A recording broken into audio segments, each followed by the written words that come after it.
President Trump's low approval rating may seem like a problem. It may actually be a problem as the administration heads into its 100th day. But he's not the only one who may want to pay attention to public polling. A new ABC Washington Post survey out this very week shows that 67% of respondents, including, get this, 44% of Democrats, say the Democratic Party is out of touch with the concerns of most Americans. Lynda Tran joins me now for a closer look at the state of the Democratic Party. She is a CBSN political contributor, Democratic strategist, and founding partner at 270 Strategies, and someone I spent a lot of time with, happily, during a long and exhaustive campaign season. Lynda, great to see you. Thanks for joining us. Thank you. So, President Obama has an event earlier this week in Chicago, doesn't talk about current events, doesn't talk about the president. Is Barack Obama any longer, honestly, the leader of the Democratic Party, or is it time for new faces, new generation, new approaches? Well, I think it's a kind of two-part answer here. So first off, I don't think Barack Obama is going anywhere. He's a 55-year-old ex-president who has made very, very clear that he's going back to his roots. He wants to continue to organize. He wants to continue to work with young people. And in particular, he wants to figure out ways to continue to serve.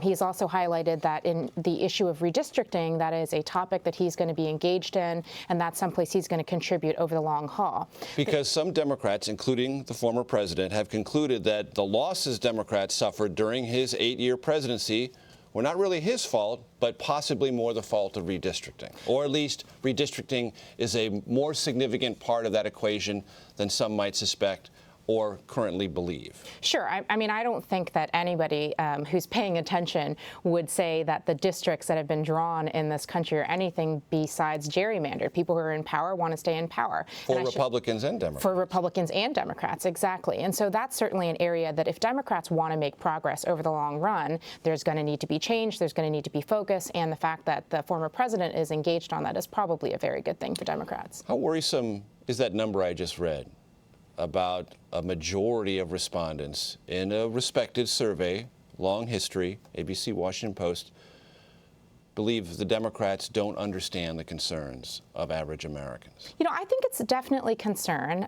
If you look at the broader poll, however, they also don't believe Republicans understand where Americans are, and they also don't believe that President Trump understands where Americans are. So I think what it tells you is that generally Americans feel like Washington, D.C. isn't hearing them, and Washington, D.C. doesn't understand what they're challenged with. If you take a closer look at the numbers and start to parse out the Democrats themselves, almost half of them feel like the party is out of touch with the American people. I think that's where you really need to start to peel the onion. So if you think about it, Democrats are still smarting from 2016. You're seeing it everywhere you look. They're protesting. We're protesting on a regular basis.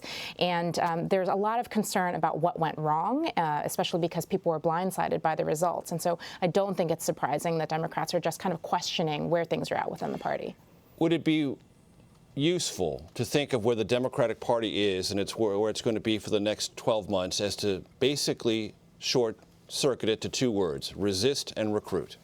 Resist and recruit and repeat, I think, are the three words that Democrats are kind of saying. And walk our audience through what that means. Well, I mean, I think it's just a question of trying to figure out how to keep the energy going between now and 2018. That's the next big But fight Trump on every battleground. Well, I mean, so far you haven't seen any downside to Democrats in both the House and the Senate continuing to stand together as a bloc and resist the various things the president has tried to accomplish. Now, that said, the things he's tried to move forward are things that Democrats feel very, very strongly about, starting with Obamacare, which, if the repeal had gone through, as we all know, would have cost 24 million people their health care. The other things around building a border wall or banning majority Muslim nations from immigrating to this country are all things that it's been easy for Democrats to get behind. Where the rubber is going to meet the road is if and when President Trump decides he's going to propose things around infrastructure spending that Democrats might actually care about. And what about recruit? What does that mean, and how to measure it from, let's say, now until the end of this calendar year? Yeah, absolutely. I mean, I think it's three things. I think you follow the heat in the street, you follow the rise and the surge of these new groups that have been trying to garner some of this grassroots energy that you're seeing around the country, and you follow the money. In terms of the street protests, there's been massive protests, as everybody knows, since the day after Inauguration Day, from the Women's March on to tax protests, on to the things that you're seeing in these individual members' districts, especially around the healthcare. Town halls and other things. Town halls, exactly. So there's clearly a lot of action, a lot of energy, and people are organically kind of stepping up and doing things. So then you need names, and then you need money. Then you need names, and you need money. And part of the names is coming through some of these groups that are popping up. You've heard a lot about this group, Indivisible, that has, it started off as a number of former congressional staffers who felt like the one thing they understood was how to pressure Congress and how to move it. And so these folks are starting to organize individually and then aggregate some of that information so that they can continue to mobilize.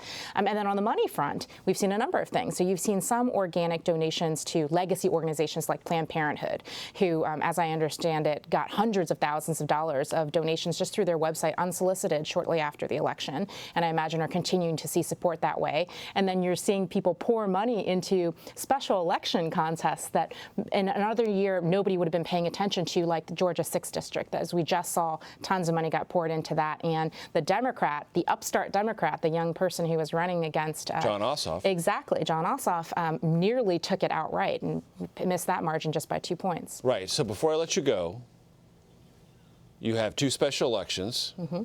Neither one worked as Democrats hoped. They were closer than expected.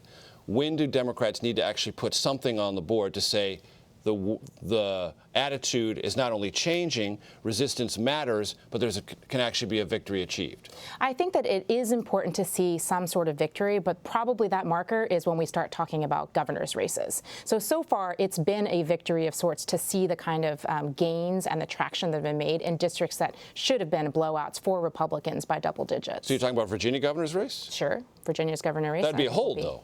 Well, it would be a hold, but it'll be something to kind of show where the direction of the country is going in a way that I think is more significant than special elections. And there's going to be a primary first, and that will be a fascinating part of this internal Democratic conversation as that Virginia governor's race develops. And we'll be bringing you back to talk about that and other Democratic political matters in the future, I guarantee. Happy to. Lynda, thank you so very much.